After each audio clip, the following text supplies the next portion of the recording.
Hello, everybody, and welcome to another episode of Roleplay Chat. I'm Matt, a game master who can't stop talking about role-playing games, and in today's episode of Roleplay Chat, we cover puzzles.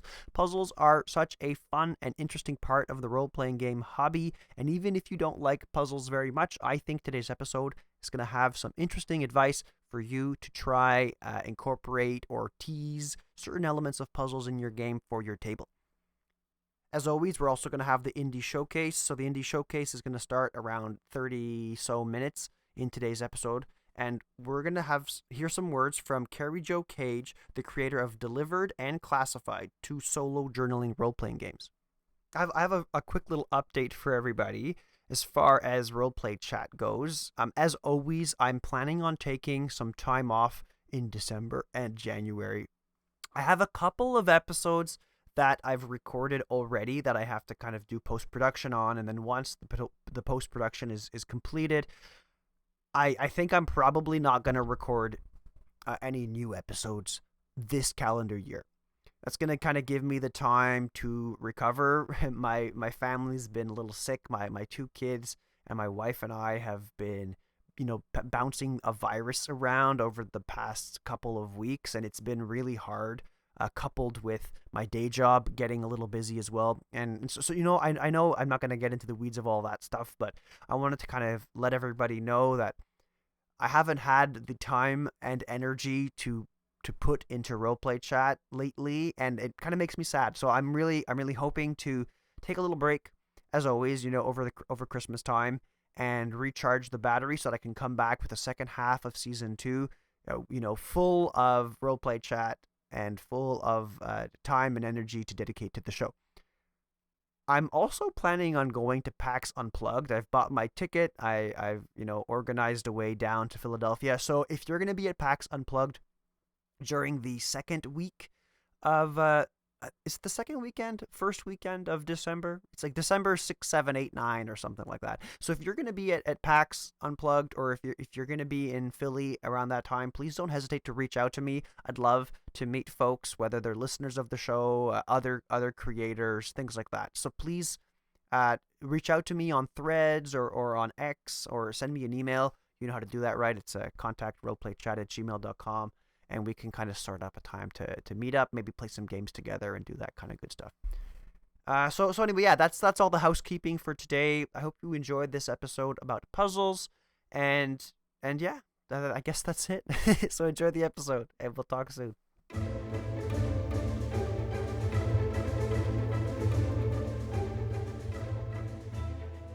Hello, everybody, and welcome to another episode of Roleplay Chat. I'm Matt, a game master who can't stop talking about role-playing games, and today we're going to be talking about puzzles. We're going to revisit, actually, the topic of puzzles, because if I'm not mistaken, Chris and I spoke about puzzles in Season 1 of Roleplay Chat, some 4.5 years ago. So we'll see if today's episode is a complete alteration of my opinion. 4.5 years is a long time for a game master to kind of evolve.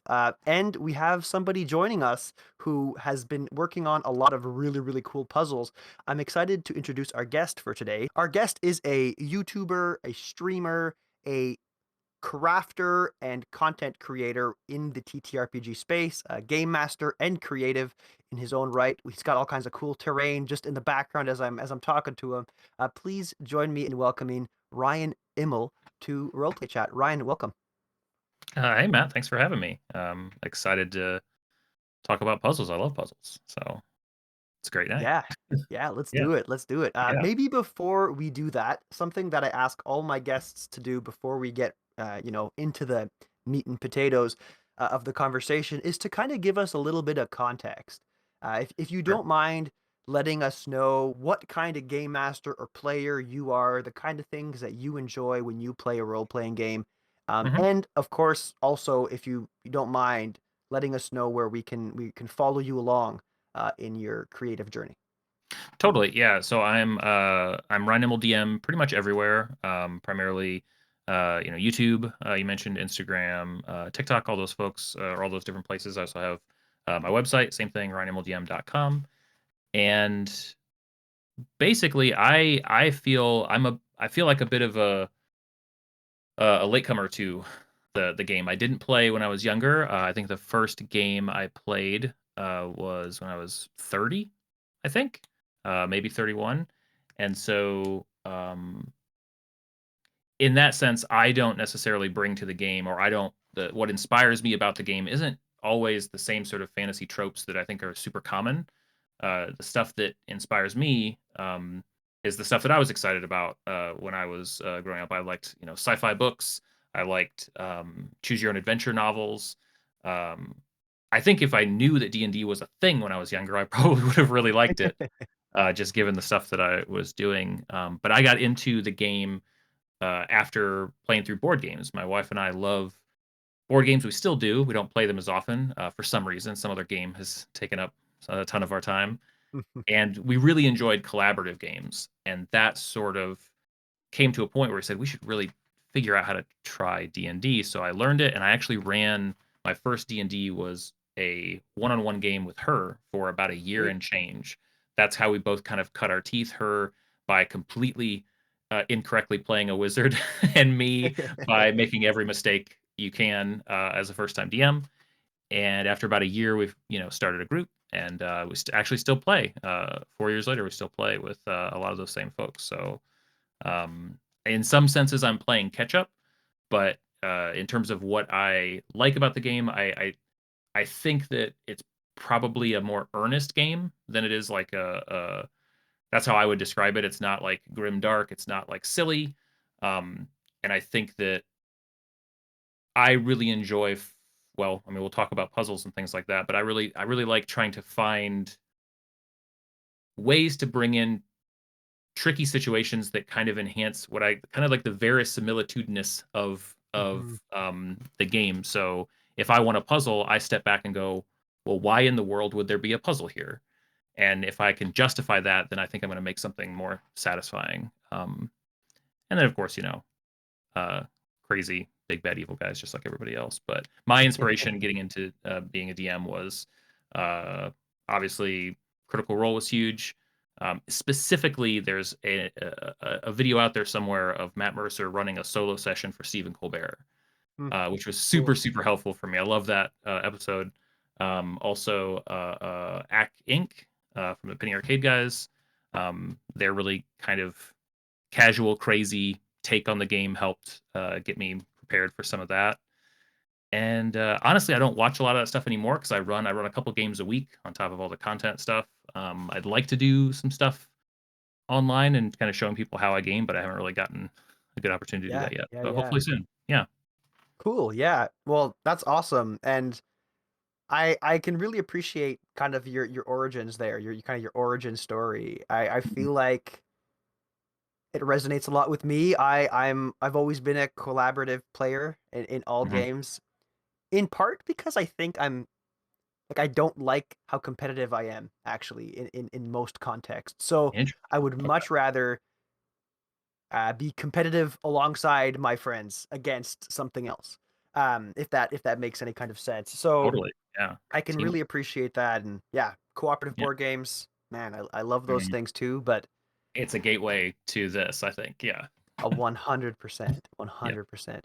So that's awesome, and I love how you kind of, peppered in puzzles there really quick Mhm. because that's gonna be our topic for today's conversation. We're gonna be chatting about puzzles, and I kind of want to splice up our conversation into three parts. We're gonna Cool. start off with some foundational stuff so that the audience kind of gets a sense of what we mean when we say puzzle, because believe it or not, I think people have a lot of different interpretations of what that might mean. And then we're gonna go into the more nitty gritty. We're going to talk about our experiences, our philosophy as it pertains to, using puzzles in a game, using props for puzzles, that kind of stuff. And then at the very end, we're going to try our best to give actionable advice. We're going to try to give, concrete examples of some of the types of things that might make puzzles more fun to use at our table. So maybe I'll pass it over to you first, Ryan. Okay. When we say puzzle, what do you mean? What do you think of when we say puzzle? Uh, what I think of and what I my I guess my what inspires me when I think of a puzzle is um, a puzzle is whatever it takes to get to a certain type of feeling, and that feeling is the one we all, I think, inherently want to have, which is Indiana Jones flipping through the journal and lining up the staff to get the light to go through. Like everybody watching that, I think at some level is like, that would be amazing to be able to do. Or like, the discovering the kind of adventure on the back of the Declaration of Independence. Like all of those vibes, to me, that's the opportunity that puzzles represent. It doesn't mean that everything has to be that grandiose, but I think trying Mhm. to give people that aha moment where they feel like that, I think that's what drives me for puzzles. That's my inspiration for it. I Um, love that. That's a really cool definition. yeah, I'm gonna try to supplement that and please. say because I posted something about puzzles this morning on X and Yeah, Threads, and basically saying like, "Hey, are you for or against puzzles?" That's it. yeah. Like I got about 150 people who voted on that, Okay. uh, across both platforms, maybe closer to 200. And Mhm. it was a pretty close split. I think I 60% of bet. people said that they liked puzzles or they loved puzzles, and about 40% of people said that they hated puzzles. Yep. But in the comments, people were saying like, "Oh, I love puzzles because they let me like flex my creativity and I can come up with whatever solution I want."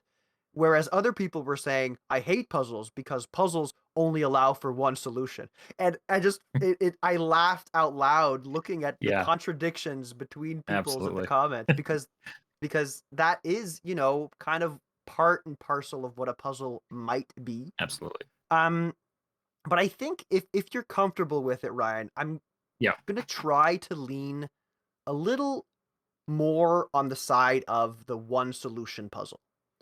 sure. And maybe people listening are gonna like immediately shut the podcast off. So please don't do that. We're gonna also explore being open ended in some puzzles, but I, Yes. I feel like it's a very slippery slope when we start to think about these open ended, quote unquote, puzzling situations, because Yeah. like that's almost the whole game.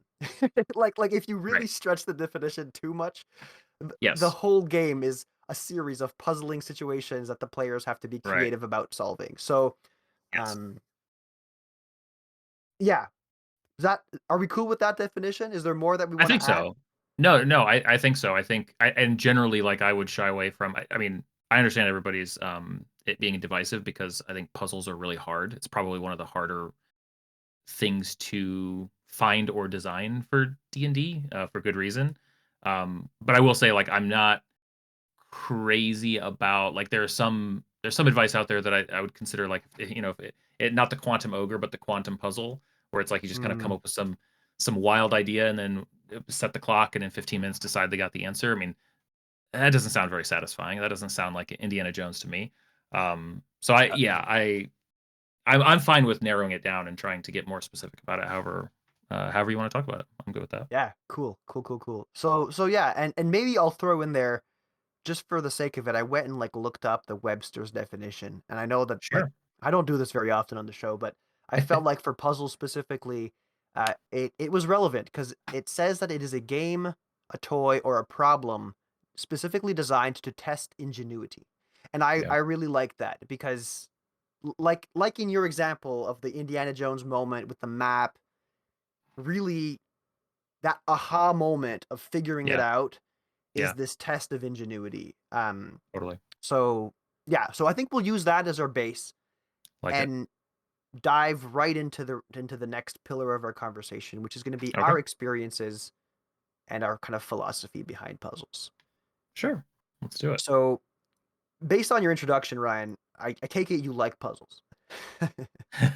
I do. I Okay. think that they offer a fun, um it's a fun way, it's a different way of engaging with the game that sort of feels, it feels like a bit of an invitation. It's a back and forth. I think that if you are trying to create puzzles for your game, just like anything else, the best case scenario is to be designing them for that group.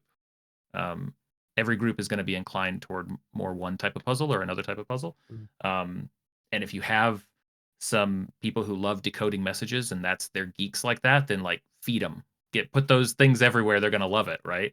Uh, and so I think that the trick is to make sure that a puzzle works on multiple levels, right? If a puzzle is effectively just a key for a lock, I think that's where you end up in these sort of unfortunate dead ends where everybody starts going, there's only one solution. I don't like finding this one thing. And I think that is tough. Um, Hmm. but a good example, I think, for like how I like to approach them is to think of a puzzle in terms of like a letter. Like a letter puzzle is, I think, a really approachable way to start if you've never tried doing something like this in a game. And if you come up with a hidden message in a letter, which you can do a lot of different ways, you can make it obvious, you can make it obscure, depending on what you think your group might be intrigued by. But the contents of that letter better move the story forward and probably provide something interesting on its own, even before the Yeah. puzzle aspect comes into play. And I think if you do that, not only is it going to be still satisfying if they don't engage with it, um, or are frustrated by it, but also it's going to put them in a better mood and think, well, we're probably going to get something cool out of solving this puzzle now. It doesn't feel like sort of a dry obstacle. It just feels like sort of an invitation to play in a different way, is I think the best case scenario. Yeah. Oh, I love that so much, Ryan. And that to me is really what makes puzzles so much fun in a game is it's this kind of alternate layer to the game, Mhm. right? It And I is, love yeah. that you talk about letters because I have an example of a letter that I gave to my Sweet. players not last session but 2 weeks ago. Okay. Um, and it was man, it was the simplest puzzle in the world. Like I'm when you excited. look at the first letter, or not the first letter, the first word, like along the side of the letter, and it makes like a hidden message. That Mhm. was the quote unquote puzzle, right? Love it. Perfect. Yeah. And it was so simple, but Mhm. that was the beauty of it. Was they got a letter from a character that they were affiliated with. They read the Sure. letter, and like you're saying, it had its own value as Yes. a letter. And I went the extra mile. I made a handout. I put the tea bag on it to make it look like an old piece of paper. It's all amazing. that crafty stuff. And Of course. they read the letter. They're Mhm. super cool. They're super like eager to move on, except for Yep. one character who Yes. knows the person that wrote the letter. And they're like, this is uncharacteristic of this NPC. They're being too friendly. They're being too like something's wrong here. And within Love 5 that. minutes, she figured it out. She figured out that there was a secret coded message, and the sparkle in her eye when she Yeah. figured out that there was a hidden message and she solved it. It's like unbeatable. Like that's why I game master. You know what I mean? Like, Oh, man. absolutely. Yeah, that's one of probably many moments in your game that like that player may never forget that feeling. And Hmm. may when it's like, "Oh, you're talking about D&D, I got to tell you about this one time," right? And that's I mean, yeah, that's the best. Yeah, yeah. So anyway, maybe I got ahead of myself, but I think that kind of covers a little bit of our perspective on whether or not we approve Sure. of puzzles in the game. And they can be really fun. Yeah. Yeah, they can be a lot of fun. And speaking of handouts and props and whatnot, I noticed on your Instagram, and in fact, because of a puzzle that you posted on your Instagram, is that's Yeah. why we're here talking. Sure. Um, you created like this, like I can't explain it any other way. It looks like a piece of pizza, but like a stone pizza, and it Yeah. and they like all connect together. Yeah, Um, here, I have it nearby here, this wonderful sound. Here, if I can oh, it's too, it might be too quiet. oh yeah, I think we're hearing it. Yeah, yeah, yeah. That little magnet snap when they go together. Yeah, So yeah, I'd love for you to kind of walk us through some sure. of these props that you've made, and as you explain them, maybe if you can think about sharing how the introduction of like tangible props kind of affected the way you run puzzles and kind of the outcomes. Sure, yeah. So that one in particular that you're referencing, I call them sort of riddle stones. I'm sure I'll come up with better better ways for them. But that's a good example of sort of a multi-part. It's a prop. It could very well be pieces of paper that are handed out. It's obviously fun. Mine are made out of foam. I think probably eventually I'll make some castings or some STL files for people to be able to play with them. But the simple concept is I want there to be pieces of something that can be collected, and then once you get the pieces, well, they could fit together in lots of different ways. Now we have to piece them together so that this actually reads like a riddle.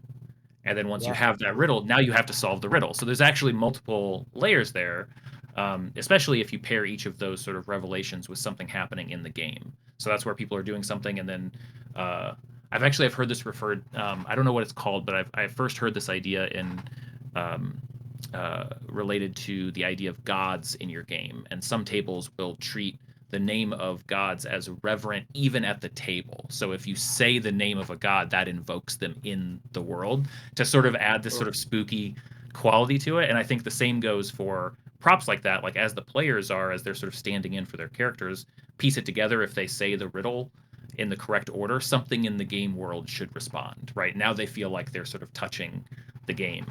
Um, so that's one example. I think the probably the most uh, what's the word for it? The biggest sort of ambitious project I took on for puzzles was I made 5 props for my party a couple of years ago, and the story reason was that I wanted them to be uncovering the mysteries of an adventuring party that died 1,000 years prior. So I wanted at the heart of their story, they were starting a guild, blah blah blah blah blah. Um, Mm-hmm. but I wanted there to be something that could be uncovered from all of that. So then you kind of walk backwards into it. It's like, okay, well, there must have been something then that group of adventurers wanted to keep secret amongst themselves. So they would have devised sort of an encoded way to keep notes of their travels. And well, if they're smart about it, if they just make a simple code, anybody that gets the Wizard's Journal could translate it. So they're probably going to split the code up amongst each of their notes. So you have to not only understand that there's hidden stuff inside your prop, but that it Yeah. relates to everybody else's. And now you have to have the map that the Bard made alongside the Bard scroll that the Bard has and the Wizard's book. And now you can find this like revelatory message. And this is a little this couldn't be considered practical advice. This is more like my compulsion. But when I gave when I gave my players that tons of useful stuff within those props, just like with your letter example, right? But that hidden message, I had decided I would never, ever, ever tell them. Like we could play the entire game and they would miss it Mm-hmm. because that aha moment has to be genuine. And it was, I think, about 4 months that they all had them before somebody, and you never know when it's going to happen, but somebody placed a call to the group. And then before long, everybody's on a call freaking out. And of course, I just get to be there enjoying, like, oh, they discovered this. And it went in layers, right? Because somebody just so Yeah. happened to like notice some hidden text on their prop and then called everybody else and we're talking about it. And then somebody went, well, maybe I should check mine. And they, it just became chaos as everybody started to figure that out. So that, I mean, that's like, I mean, I'll remember that forever, right? That's just such a Definitely. fun moment. But that's obviously like super, super. Like I said, that was a lot even for me, and I do a lot of props and puzzle work. I Hey, think, but yeah, that's super cool. Like that's a super cool example of that payoff sure, being yeah, something that's kind of like hidden under the mhm, surface of the game, right? It's that's not right, this mandatory element for the players to enjoy it. And I exactly, think that often when folk puzzles,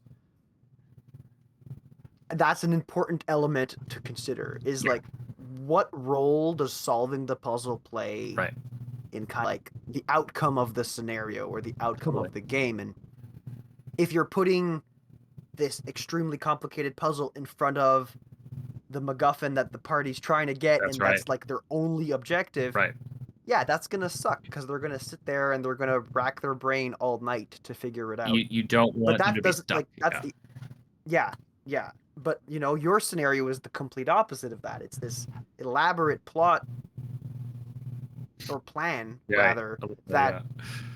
doesn't need to be figured out. It doesn't like it kind of just sits in the background. Right. And then when they do figure it out, Hmm. It's I mean, it's this and moment. that's the other thing too, is it has to there you want there to be a payoff at every level of a puzzle, because then Mm. and it doesn't have to be massive, but it should be something, right? That way there's encouragement. They're like, hey, remember last time? Like every little reward here is something. And then you get to have it's sort of the it's a special sort of fun when the party knows there's probably something that they're missing, and maybe they're pulling at straws, maybe they're fine, and you obviously know. But it's really fun as the DM in that situation to be like, guys, I'm sure it's nothing. I you guys are probably I don't think there's anything there that you need to. Nah, we can move on, and because there's going to be a couple members of the party that are going to be thinking about it all week, so that's great. Yeah, yeah. And like you said, this is where it comes in, like knowing the people you're playing with really helps, right? Certainly, Because you can throw the red herring to a group um if you know that they're going to question you anyway. right. So that's yeah, that's super fun. Um all right, let's maybe now talk about quickly because these are all puzzles that you've made specifically for your party, for your adventure. Correct. Yep. And that's kind of that tends to be the way that I use puzzles in my games too. Sure. But I'd love to kind of pick your brain to see, what are some of the pros and cons about stealing, quote unquote puzzles, Uh-huh. using puzzles from existing material or like even listening to us talk about the puzzles that we've used. Um, Totally. what are the pros and cons of borrowing puzzles from other sources Mhm. as opposed to building them explicitly for your table? I mean, inspiration and especially the what do they say, the how clever you are at the table really has more to do with whether you've read more obscure books than the rest of the party, right? Like the Yes, uh, 100%. steal from faraway sources, and you're a genius. So I think it's all you know like you could take like I mean we could just even just I mean this is always risky because it's who knows what we come up with, but like what's a game like I'm thinking of stuff that everybody's played from when they were little, like something like Battleship, or like a Mhm. Guess Who, like those games. It's just about kind of taking it and twisting it and putting it into a different context, and it could absolutely be a really fun puzzle. Take the Guess Who example. Like everybody's there's wanted posters, and to some extent this might be more of like kind of a silly one shot. Maybe it's not the most serious, but having the party pull together through their investigation little bits of information that describe who did it, and then they stumble upon a series of wanted posters, and they have to piece together based on what they've learned which one of these things is correct. And Fun. like that doesn't make it like, oh, it's just a little twist on the found formula. And I think people would love that. Yeah, that sounds fun. Just don't call one of the NPCs like Colonel Mustard because then you're giving That's right. away your, Yeah. you're giving away your hand a little bit there. But Yeah, exactly. Exactly. um, no, I love that. And you know what? You touched on something, Ryan, that I think to me is like the core element for when I try to design puzzles is exactly Mhm. that. Take something, take the kernel of a puzzle, and Yeah, then reskin it to fit the context of your game. That's absolutely. how I have the most success with puzzles. If Mhm. if I go on DM's Guild and buy a PDF that has 100 puzzles, Right. it's going to be hard to integrate the I don't know. I even looked up puzzles before this conversation to see if anything like Right. spoke to me, right? And there's some good Sure. ones, but then there's some other ones where it's like, oh, the gentleman's door. When you go up to the door, there's like a duplicate of you that appears, and no matter what you Right. do to try to get past this person, they're gonna fight you to the death. You have to be courteous to that person and then they're gonna let you through. And it's like, okay, that's Yes. kind of cool, but Yeah. if I just take that verbatim and plug it into my game, it's going to feel so out of place for a number of reasons. And Yep. that's when I would say I'm implementing a puzzle badly. But if I take Yeah. that and like really mess with the concept, uh, Sure. then it can be fun. It's sort of like, I mean, it's kind of like going back to the definition a bit when I think people and some of this is I think flavored by how long you've been playing the game, right? Because to me Mm, that sort of thing makes perfect sense in what I would think of almost like a funhouse dungeon. Now that is probably me being overly serious about, my world and stuff, that like, oh, you think that's a funhouse? No, no, no. You can go way crazier than that. Um, but that's sort of like, talking doors and like solve this riddle, like I tell the truth, he lies. Like that sort of vibe, I think, is what probably is one of the first things people think of when they think of a puzzle. And that's fine. That's a fine place to start. But I think that that integration of it into your world and basically kind of it's almost like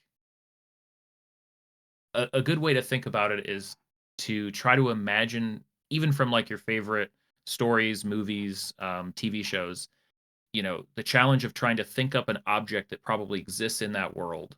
Hmm. Sometimes it could even be a scene that exists. It's like, fan fiction or sort of alternate versions of things that can be a helpful way of thinking, well, uh, here's an object that could exist in my world that, justifies this puzzle being there. And sometimes just placing it with an object and a real purpose that real people would have used to hide something is what it takes to sort of draw out that inspiration a little bit. Um, Yeah, definitely. Giving it real intention, right? Like, why does the puzzle exist? And I think we'll talk a little bit more about that yeah, just after the please. after our break. But before we get Awesome. to that, I maybe have one more question for you, Ryan, and then Okay. we'll jump over to the indie showcase. Um, and we might repeat ourselves a bit in the next section here too, but in a lot of advice that I've seen online, Mhm. they it kind of like teeters between making it obvious that you're talking about a puzzle right now and then hiding it in plain sight. And in my experience, the best puzzles are these ones just like the letter I explained at the earlier part of this episode.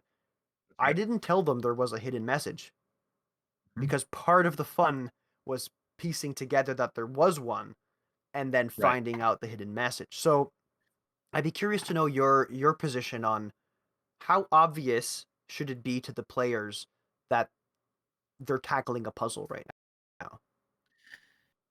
So I would always default to coming up with in-world clues that there is something to be solved. Mm, Um, I'm not I'm not crazy about it. Doesn't mean doesn't work. And honestly, like the tone of the table, sometimes it's a lot clearer to tell people like this is now combat. This is now like you guys are free to do whatever. Okay, this is now a puzzle. yeah. Um, but I think the reason I don't like those boundary lines is for exactly the reason you said, where um, even something as simple as a puzzle that could get them through a door. Um, if they are exploring a place, they might find evidence that uh, the person that is living here is paranoid. Maybe they find examples in different places of numbers written down all over the place. Maybe they find various little metal equipments and things like that. And then when they get to the door and it's locked, but just right off the bat, there are clearly scratches around the keyhole. It seems like there's been some. Now, there should be a way for them to get through that door. Yeah, yeah, But if yeah. they engage with and pull some information together and figure out whatever that idea is, there should be something more, right? There should be like, oh, that not only opens the door, but it opens a compartment in the wall that you didn't even know was there. And so to that extent, is it obvious? I don't know. And if they don't connect with it, you can always try that idea later someplace else. Um, but I think that that sort of discovery for me is really central to what makes the puzzle rewarding in a Yeah. way that isn't as much if you say, "Okay, guys, this is puzzle time," and then somebody's going to groan and, "Oh no, that's it's this time again, time for me to check out," and that's you never want that. Yeah, yeah, exactly. That reminds me actually of a puzzle that I've used before. I like using this often actually. It's situations where they can always force a lock if they want to, Right. but forcing a lock often eliminates like a secret item in a small compartment of the chest Yeah. or whatever, right? And you can Yeah. only get to that thing. It's an optional thing. It's a bonus if you figure out the three letter combination by looking at the chicken scratch around the room or Right. fiddling in the journal of the mad wizard or what have you. Um, That's right. so I've used that a couple times, and sometimes there's outside pressure that forces the party to make a decision that nope, the rogue's gonna pick this, and if he can't get it, he can't get it, and we're running out of here. Um, but then if they were smart at other parts of the dungeon, maybe now Yeah. they have time to try to riddle it through. I actually have a tip based on that, but should it be after your break? Maybe we come back. I've got a Sure. practical like tip for designing puzzles that I think is goes Yeah, really well yeah. with that. Let's do it. So let's take a quick break. We're Okay. gonna hear everybody after the indie showcase. So we're gonna hear from its creator, and then we'll jump right back into conversation with Ryan about puzzles. Hey, I'm Cage of Rage Cage Games, and I'm a best selling TTRPG writer and layout designer, as well as a streamer, podcaster, and community manager. In order for me to talk about my game Classified, a solo journaling RPG, I need to talk about its predecessor, Delivered, a solo journaling RPG. I knew for some time that I wanted to try my hand at creating a solo RPG after playing Her Odyssey by S. Kaya J. of Miralock Atelier and Sentinel by Megan Cross of Siren Song Games. Then DriveThruRPG's Pocket Quest 2023 was announced, and I had an outlet and, more importantly, a deadline.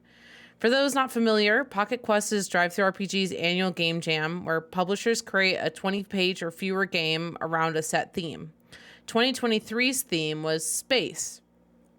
I had remembered hearing other creators talking about a D4-based system called Caltrop Core, and it was heralded for being rules light and easy to adopt for a variety of different game types. I needed something that wouldn't require a lot of rules given my length limitation, as well as something easy to hack in order to meet the genre and solo aspect of the game I wanted to create. Caltrop Core was definitely that. The website even walks you through a few simple steps, and then voila, you've got the mechanics for your next game. I spent the better part of a month just thinking about this game. I knew I wanted to do some sort of space courier game, and one night while trying to fall asleep, I woke up quickly to write a note that basically read, "Rubber stamp word mark of title on cardboard box." And then one Saturday during the game jam, I just sat down and I wrote. I wrote probably 90% of Delivered in one day, and then rushed it off to my editor when I had completed the rest. Having this groundwork already completed made writing Classified, a solo journaling RPG, all the more easy. Pocket Quest 2024 introduced the theme heists, and so I tore apart all the parts that Delivered that didn't make sense, tweaked the language, and added a bunch of stuff about completing capers. But at the very core of both of these games, there are a few simple aspects. You, the player, are a character with 3 stats, the nature of which changes depending on the game's theme. The stat points for each determines how many 4-sided dice the player rolls to see if they succeed when completing an action. So, for example, if you have a 1 in a stat, you're rolling 1d4, but if you have a 3, then you're rolling 3d4. Your result is the highest of all the numbers you roll. In Caltrop Core, a 1 is an absolute failure, so you don't get what you want and things get worse. A 2 is a partial failure, so you just don't get what you want. A 3 is a partial success, so you get what you want, but things get complicated. And a 4 is an absolute success. You get what you want, plus a little more. Then playing cards are used to randomize goals and obstacles to overcome. Each turn always follows the same cadence. You generate an event by drawing a card, take up to 3 actions to resolve the event, 1 action per stat, and then reduce active timers based on the goal at hand. The player should be documenting each turn as a sort of log, hence the journaling aspects of these RPGs. Now, the way this plays out in an actual game of Delivered is that your character is a courier in space with the stats of body, wit, and social. You could be an intergalactic pizza delivery person or black market dealer carting goods to the seediest planets. The sky's the limit, so to speak. The first card drawn identifies your first package using the suits and value of the card. Then you proceed through turns I mentioned previously, using the included prompt tables to determine the event that happens that day. So you might be navigating through asteroid belts, landing on planets that remind you of home, or trying to hold your composure as your last batch of rations seem to be making you ill. When you determine which stat you'll use to resolve the event, you indicate in your captain's log or your journal what the ideal outcome would be, and then roll the dice. Regardless of a success or failure, you can always roll for each stat, so it's up to you to decide if using an additional stat makes sense in the narrative. Each success is marked on a tracker, and the number of successes you need is determined by the first card that you pulled. This continues until you've successfully delivered several packages, or until your timer is run out on a few packages, making them failed deliveries. Classified uses the same concept, but instead you're an agent going off to complete capers. Instead of delivering space puppies, you might be stealing from the rich to give to the poor, or completing classic bank or museum heists. In Classified, your social stat is switched out for a tech stat, and you're also granted a handler, your person in the chair.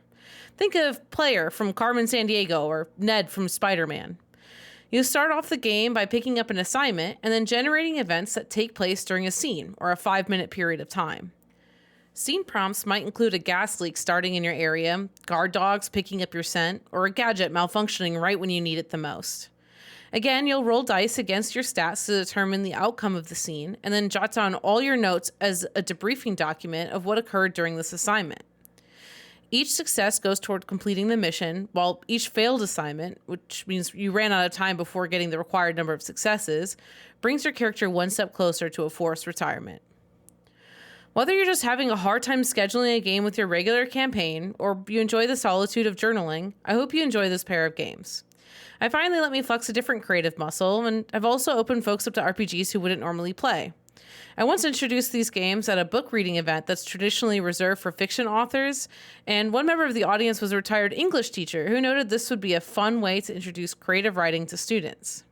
While these games are advertised as solo RPGs, I have also played them with friends. Instead of journaling, we'd just collaboratively tell the story together and only jot down things we needed to continually reference, like stats and successes. It's been a fun way to pass time during long car rides or lines at conventions. Delivered and Classified can be found in digital and print on DriveThruRPG, as well as through Indie Press Revolution brick-and-mortar retailers. Each game comes with all the information you need to play, including an optional Notion template for your character log. All you need is something to write with, a deck of standard playing cards, and some D4s, all of which digital versions can be found free online if you don't have them at hand. And if you decide to check out my games, no matter the reason, I wholeheartedly thank you for the support. I had a lot of fun designing them, and I hope you have just as much fun playing them. Thank you, Matt, so much for the opportunity to talk about my games. I really appreciate it. And we're back. So Ryan, you said you had some advice. Why don't we kick off the actionable advice section of the show with your first piece of advice? Please, yeah. So everybody's probably used a quest hook before. It's a very common piece of adventure and session design. I think puzzles work the same way. I think of them as puzzle hooks. So to the question of do you make it more obvious, do you make it more cryptic, I think the best way to do it is to sort of tease out an idea of a puzzle and see how the party engages with it. If they don't bite on a very more obvious puzzle, okay, then that's how you adjust in the future. If they latch onto it a little bit, the reason, going back to my like crazy example of my 5 props and they spent a year plus. Actually, there's still some secrets in that that they haven't uncovered in all of those props. That all started. That all started because they saved a little girl around level 3, and the little girl drew them a picture of their whole party, which was actually my setup for a false Hydra reveal that never got to happen because other stuff happened in the game.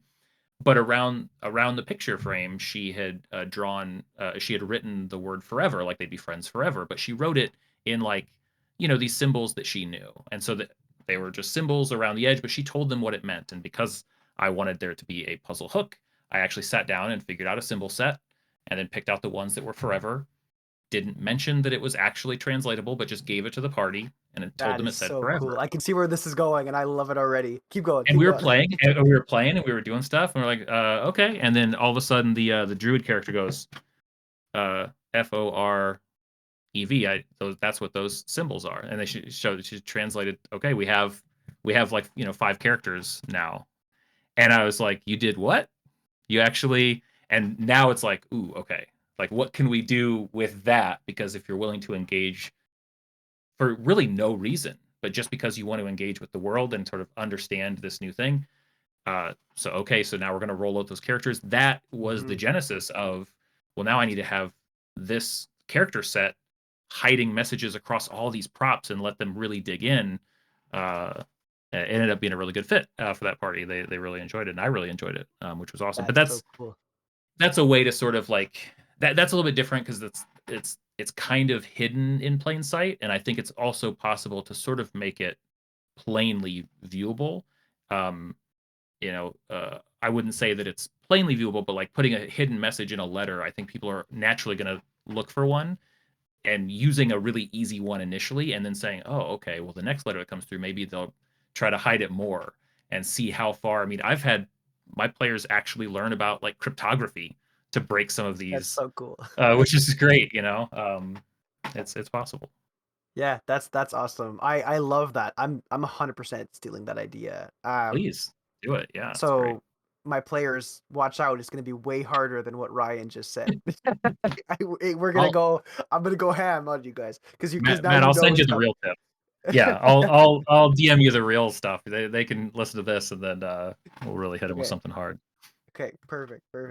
Um, I love that, and I think it really speaks to this first piece of advice that I think often gets brought up. Right when we're working with puzzles, folks say, make sure it's integrated. Integrate your puzzle into the world. Give it purpose in the world.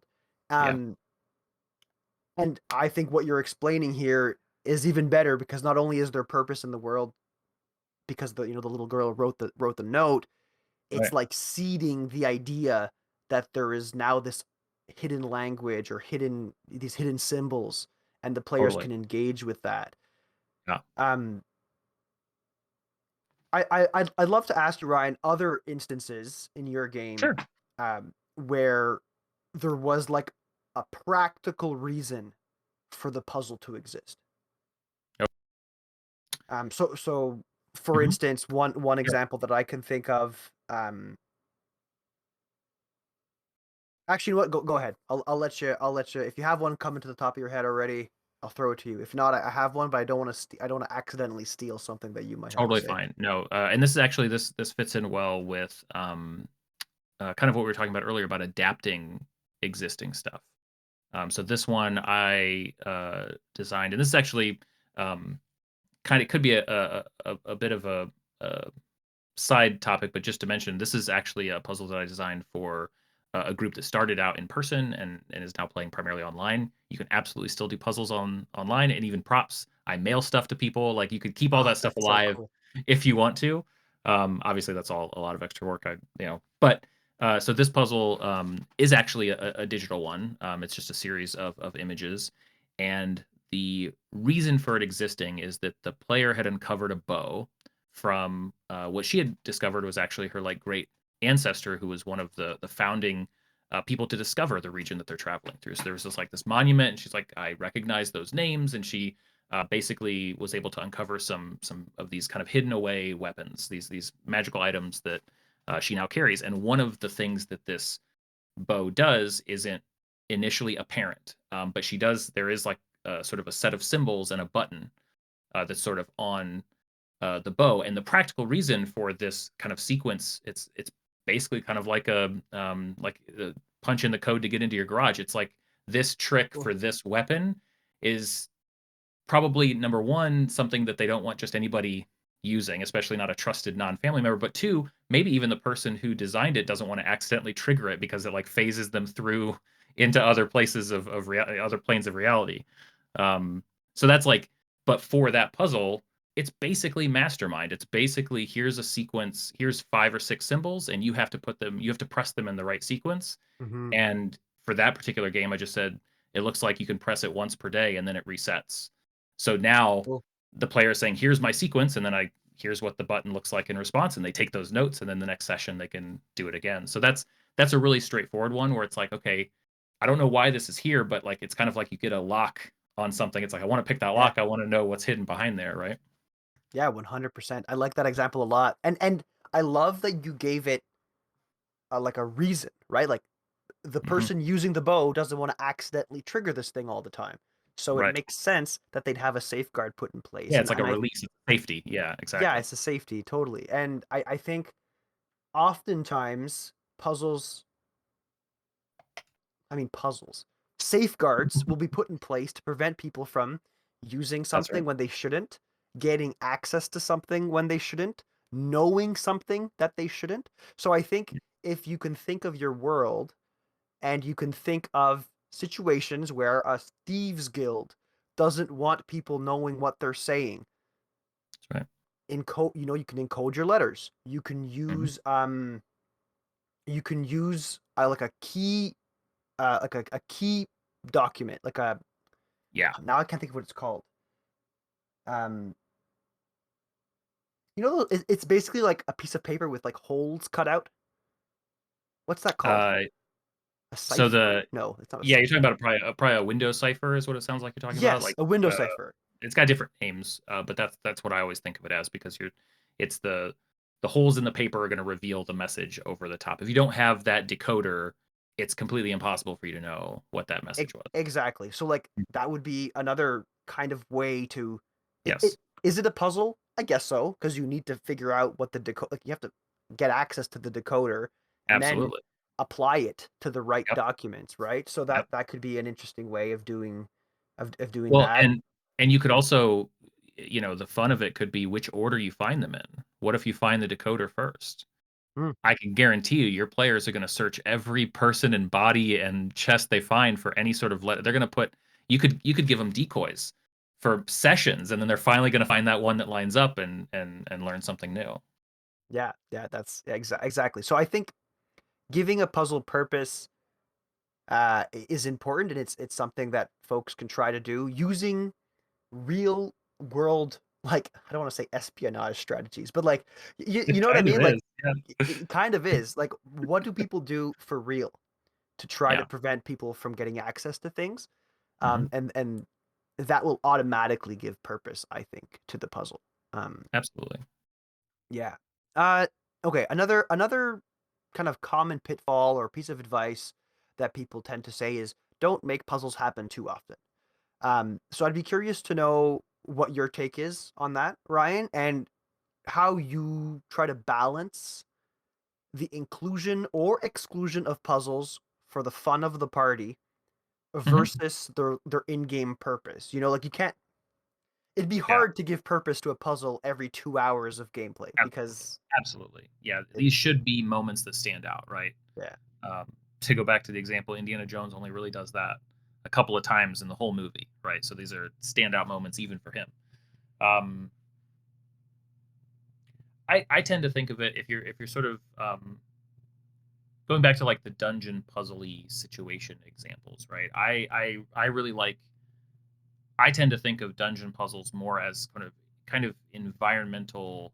Um, it's like at some point there was a very clear way that all of this worked, and yeah, then hundreds and hundreds of years have passed, and all the things have worn down, and the instructions. There used to be a sign right there that told you what to do, and as a result of all of that, the party has to sort of figure it out. That doesn't feel like a puzzle that requires a lot of background story. It kind of tells its own story. Um, and I think that type of thing where it's like, okay, what is this place for? And what was it? It's sort of uh, no spoilers. I'm still halfway through it, but it's sort of I feel like the gameplay loop of Outer Wilds mm, is which I don't know if you've I have played or never looked played it, but at. We've been playing it on stream as like a research thing to try to get ideas for puzzles and stuff on my channel. cool, that's fun. Um, but the gameplay loop of that is effectively like it's basically a space sim game where you investigate ruins. Like that's the whole thing is you find a location, you're like, what were they doing here? What experiments were they running? That's There's a fun. lot of reading of like back Yeah, and forth communication. And yeah, I think that sort of thing in a dungeon, you can do that every day and nobody's gonna get tired of that. But these bigger moments and the designs of these sort of integrated puzzles should probably be special occasions. I think that's fair. Um, yeah, yeah. And you talking about that reminds me of something that Ryan, the other Ryan from the Red Quills, mentioned when he was talking to me about mega dungeon design. He talked about having kind of three layers to the existence of a space. And one of these layers was kind of the historic intention, the historic purpose of a space. So we're going back to the other piece of advice too. But based on that purpose, you can kind of pepper in this context, and for the players who want it, they can go and they can dig and they can find that information. And it kind of creates this scenario where exploration and puzzle solving kind of like live in the same biome. You know what I mean? Like, because you're exploring, you're trying to piece together the historic relevance of a space. Yeah. And It's another lever to pull when you're designing these spaces, right? Because take one of these old forgotten locations and then somebody else came in and repurposed it, right? So now mhm. that place that was a way of channeling certain magic energy it's been a goblin lair for the last 80 years. And then the party starts finding notes of somebody who's trying to understand what this was all for. Like all those things layered together, it's like you could, that could be half a campaign on that sort of idea and sort of Totally. figuring all of that out. Yeah, totally. Yeah, 100%. All right, sweet. Let's go. The next piece of advice that often comes up when we talk about using puzzles has to do with clarity. So most guides on creating or running puzzles in a game highlight this importance of making the mechanics of the puzzle crystal clear. Even if you're not saying it's a puzzle, even if you're giving them something and they have to kind of figure out what it does by manipulating it, making the puzzle and its components obvious to the people playing, I think, are very important. Um, how can we do that? How That's do an you do excellent that? point. Yeah, no, that's a great question. I think that just because it doesn't boil down to, how do I roll to solve this problem type of thing, I don't think that doesn't that doesn't mean there should be no. I absolutely agree. There should be clarity. It just means that I think it's a harder design problem. It means that Mm, it's a bigger task because it's sort of by nature unbounded. We don't know where people are going to come to and what they're going to have in their minds for any one of these puzzles. One thing right off the bat, and I've done this probably more than most because of how silly and ambitious some of my ideas are. If you realize you messed up the puzzle, immediately tell them. The worst thing, and I can understand the feeling everybody has because you feel like, okay, I want to I this is going to ruin it. This is going to break we're all living in this nebulous space. It all feels real and it's mm, exciting. And then as soon as something is said, it's why with all of my crazy puzzles, some sessions I would just be hanging out with my players while they tried to decode what these things were. And if I heard them say something, like I'd be doing my own little notes and going like, yeah, mm. let me see that, guys. Because like at this, it's just like anything else in the game. We're all playing together, and nobody wants to have a bad time. I say like that's one of the most important things is if you made a mistake and something's not as clear as you wanted it to be, say so right away. Make the correction. You're only human. Everybody gets it. It's totally fine, and you'll save them so much time. And then they'll trust you more. They'll realize, okay, you're Yeah. making this hard, but you're not going to sit there. And let me It's go off the wrong Yeah, way. Yeah. exactly, right, which is I think that can be a toxic DM trait anyway, where it's like, "Nope, this is fruitless, and nothing will come of it, but I'm going to let them toil away at it," rather than just saying, "Hey, stop, uh, east in the desert, I have nothing for you there. You guys can travel for days and weeks and months, and there's never anything there." It's like, just tell them that. Don't spend half the Yeah. session letting them toil away at something that was never there to begin with. So I think that's probably, like, base level. I like that. I like that a lot, Ryan. And I think another layer to that Mhm, that I think I've often heard people say is to kind of incorporate skill checks, mhm, incorporate character roles to right, help make those clarifications. So I mean, if they're really jumping off into the deep end, I agree with you 100%. yeah, Hard stop, tell them, or if mhm, the puzzle you've described is wrong in some capacity, yep. make that correction. But if they're in their brainstorming mode and it's within the like realm of possibility, but you see that they're struggling, Yep. I'm of the school of thought where I would encourage them to like, you know what, like you're thinking in a couple different directions here. Let's roll to see if your character knows the history of this place, and maybe Totally. that can be a quote unquote hint. I'm not Yep. stealing their thunder. They already kind of Totally. thought of a couple of options, but it's Mhm. helping clarify the situation that kind of by using the mechanics of the game, which Totally. a lot of times I've heard arguments say, why can't my character just roll the int roll and solve the puzzle? Yeah. And I feel like that's a happy medium, right? Where it's Hmm. like you can still make your roll to give you a hint, Totally.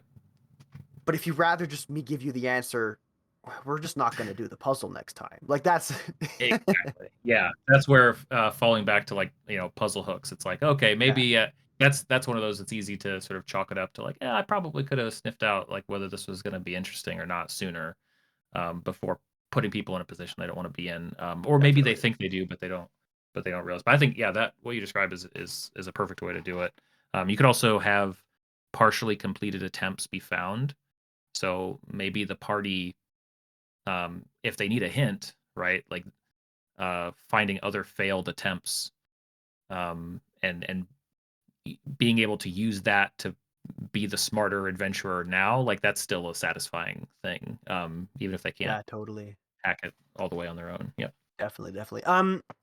I think too, like maybe this is gonna sound like dumb advice for people listening, but if you know you're describing a room with a puzzle, maybe write down your description. Or you know what I mean? Like script out certain elements of it to make sure that you don't miss a piece of important context. Right. One example of a puzzle that I ran, it was a couple of years ago now, probably 3 or 4 years ago, and it's one of my favorite like silly little puzzles. Love So it. I'm gonna back it up a little bit and basically explain the like meta of how the puzzle works. So Awesome. if you're part of my game, Kyle, I'm talking to you, Kyle. Skip ahead like 5 minutes because I don't want to spoil this for you because it's coming. It's coming for you.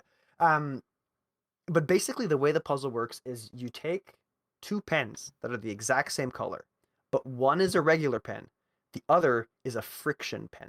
There are these like special pens that exist that can erase when you apply friction to them, and basically what the friction is heat.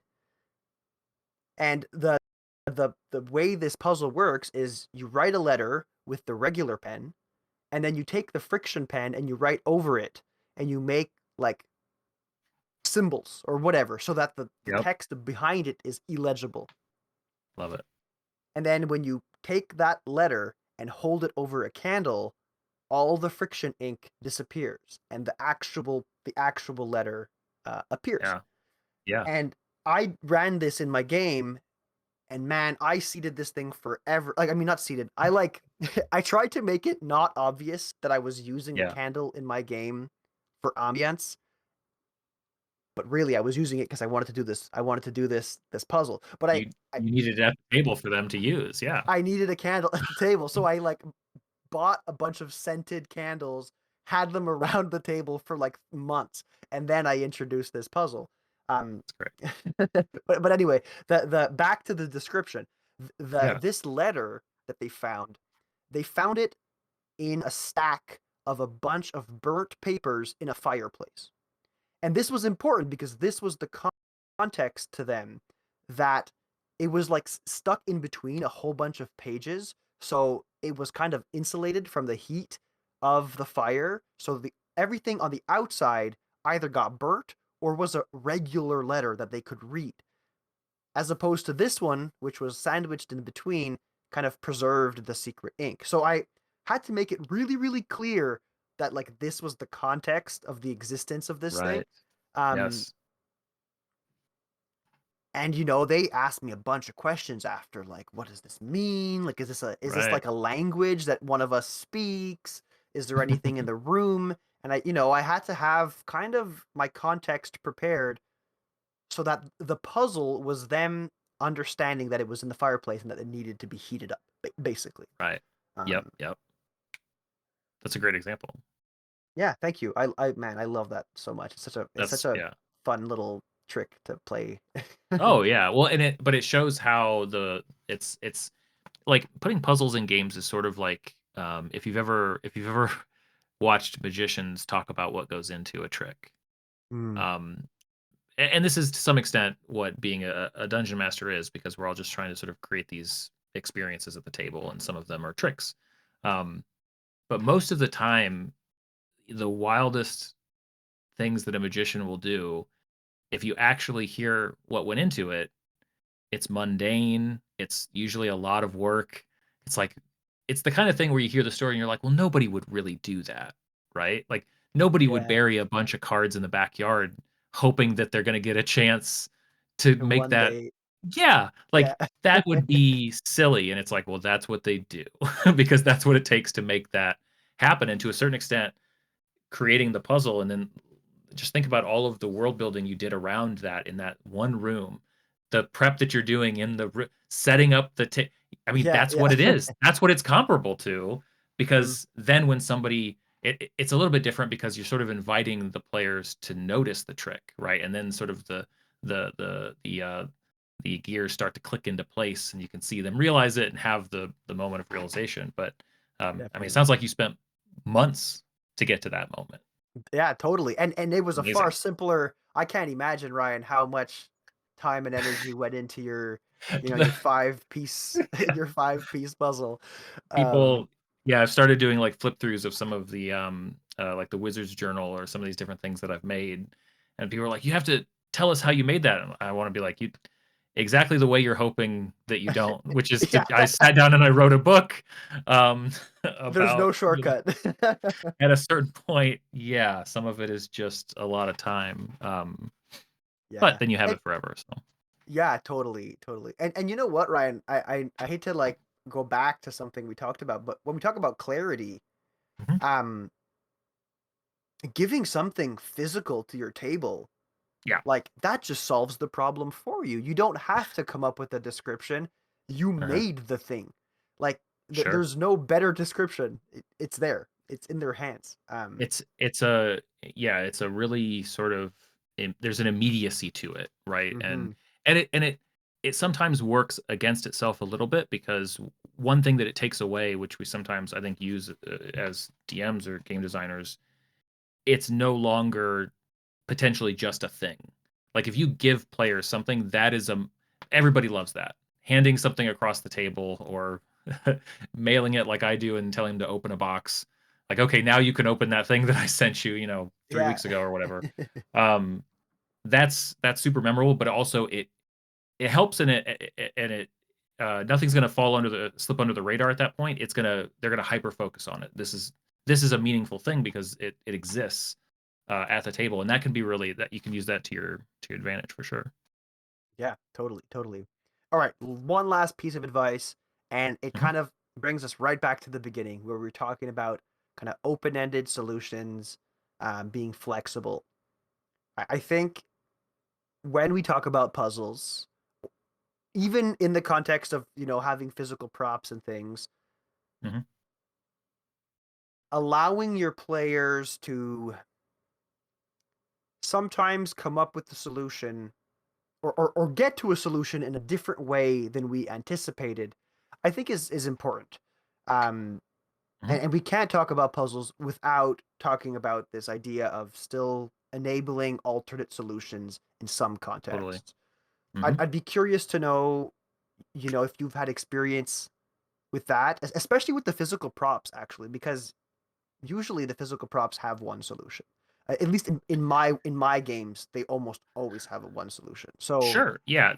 Yeah. And I think with physical stuff, it becomes really important to, especially if you're making something physical, if you're taking the time to make, even if it's, I mean, and I don't mean I don't say it that way to downplay it. Like printing off some paper to have at the Mhm. table as a prop is you're miles ahead of like so many DMs and game designers. Like that's just an amazing level of effort to put in. So like everything that people do is absolutely a prop and absolutely awesome.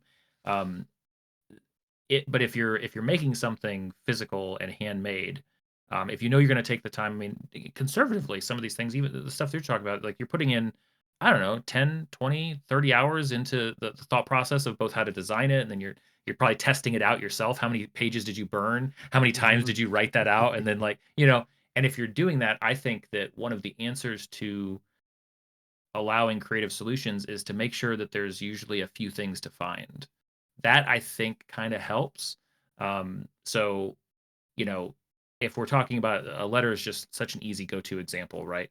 a hidden message. There could be multiple hidden messages. There could be a turn of phrase in that letter that is called out or underlined that is a password into the basement of the tavern that, you know what I mean? Like, as long as Yeah, there are a that's few cool. things there, then now the party can walk away going like, wow, we figured it out. Now, you know, and I know they didn't figure everything else out, but that's okay because they walked away. That becomes the important experience. And you've planted a bomb in their stuff because they're going to keep all of your stuff and they're going to fold it up and they're going to put it in 100%. their Yeah. notebooks.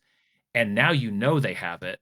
And now you can just sort of like, it's kind of the reverse puzzle hook. Now at some point it's like puzzle bait. You can just be like, somebody be like, yeah. Plus, I mean, you know, the old guy's letters, you know, all of them had this crazy thing. You hold it over a flame and the message reveals itself and they go, huh? And then they're digging through there. You know, you get Yeah. that. And that's also kind of back to that fantasy of like, I have that. I have the answer to that somewhere. Let me go through my notes and get it. And so I think the answer to some of that difficulty stuff is make sure that that there's a few things that they can pick something up, and then at that point it's still going to be fun later, even if they didn't get to catch everything. It's just another opportunity to call back to it. Yeah, I love that. That's really, really good advice. So I think that brings us kind of to the end of the show, Ryan. Mhm. Thank you for being here to Of talk course, to us about puzzles. Um, anytime. yeah, I had a lot of fun. I know I'm inspired now to introduce a couple more puzzles into the game and see how my players react to them. Now they're gonna like listen to this and they're gonna think everything I say is a That's puzzle. right. That's right. Um, They will. yeah, but It's difficult for before you we now say too. goodbye, pardon me, Yeah. The difficulty for you has been ratcheted up as well. Now you got to a really little bring bit. it. Yeah. Yeah, Yeah. I gotta bring it totally. So yeah, but before we say our goodbyes, I'll pass the microphone back over to you to share any last thoughts or parting words you might have as it pertains to puzzles, making them, running them, what have you. And then when you're done giving that kind of last thought, please remind us where people can come watch your stuff on YouTube, watch your streams. If you have a Patreon that they can subscribe to kind of get further inspiration for their puzzling needs, please Yeah. let us know that too. Sure. I would say probably just to reiterate kind of something you brought up earlier, which is if this kind of stuff is inspiring, um, you know, start with puzzles that you like and that you've played and that you enjoyed. And then, yeah, I mean, do some reading about how messages and some of that stuff has been hidden away. One of the easy ones to grab. I mean, it's a few bucks, but you'll use it forever. There's a cryptex you can find usually on Amazon. Um, you know, I think everybody's found a way to use that in a game at some point or another. These are good ways to sort of kind of get test the waters a little bit. And then just, you know, go get lost on some cryptography wiki pages and start to go like, ooh, I could do that. That one makes sense to me. And then before you know it, you'll be good. Um, yeah, like you said, my YouTube channel is Ryan Imel DM. I stream crafting and design and making props pretty much every night. This summer, I've been working on a series of actual puzzle props and one shots that I'm planning to release. So, if this kind of stuff and the stuff that we're talking about is cool, like it's not out, I don't have a Patreon or anything like that yet, but there's a mailing list, and hopefully by the end of the year, I start getting that stuff out there, and hopefully that'll be one way that more complex puzzles can make their way into people's games. That's kind of my hope. Awesome. So, yeah, Sweet. Yeah, so thanks for the interview. This was great.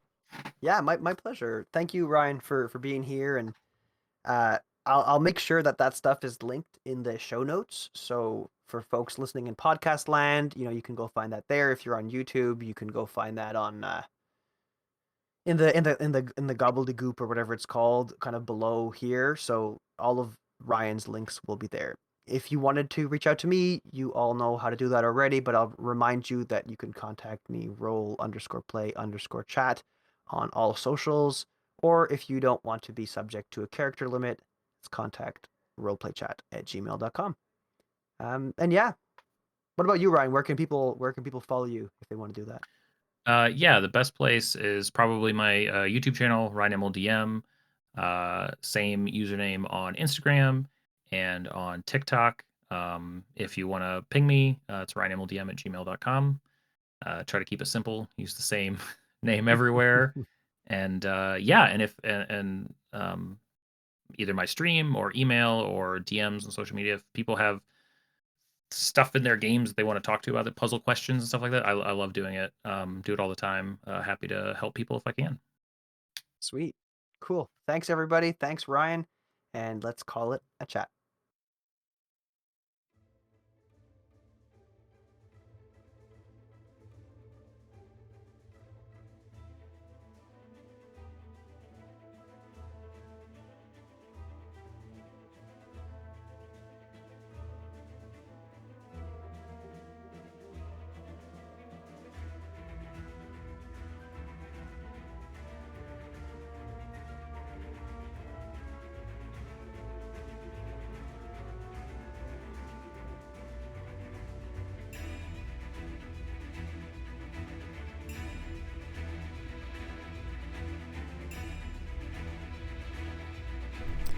Thanks for making it all the way to the end of today's episode, friends. If you made it all the way here, you are one of the true MVPs of the Roleplay Chat audience. The other MVPs of the Roleplay Chat audience are the Patreon subscribers who are supporting me through their subscription on Patreon. I'd like to thank Domil's Wondrous Works and Jason over at Shadowmane. Thanks to the two of you for supporting me. Your support allows me to continue to make this show. If you wanted to join them, you're welcome to do so by going onto Patreon and looking for Roleplay Chat. There's also a link down in the show notes. There you can subscribe to the show, where you can get access to the episodes as soon as they're done, as well as extended episodes depending on the tier that you subscribe to. You can also support the show without spending money. You can do that by reviewing the show, spreading the good word, and sharing the show with your friends. If you do that, it really helps to broaden the reach of Roleplay Chat. Recommendations, personal recommendations, and word of mouth really are one of the number one ways for the podcast to be discovered. Also, if you're looking to buy some new tabletop RPG stuff, like dice, miniatures, or new games and rules and supplements, the show notes have links to affiliate links. So if you were to buy things using those affiliate links, for instance, the indie showcase that was spotlighted in today's episode, you can purchase it there, sometimes at a discount too, depending on the link, and a small kickback comes back to me. So yeah, check all that stuff out. The show notes has a handful of links there, things like Hero Forge, DriveThruRPG, some awesome dice makers and things like of that nature. So go check it out, and yeah, thanks again for making it all the way here. And one last thank you to Alex and Chase over at Pocket Bard for allowing me to use their music for the intro and outro of Roleplay Chat.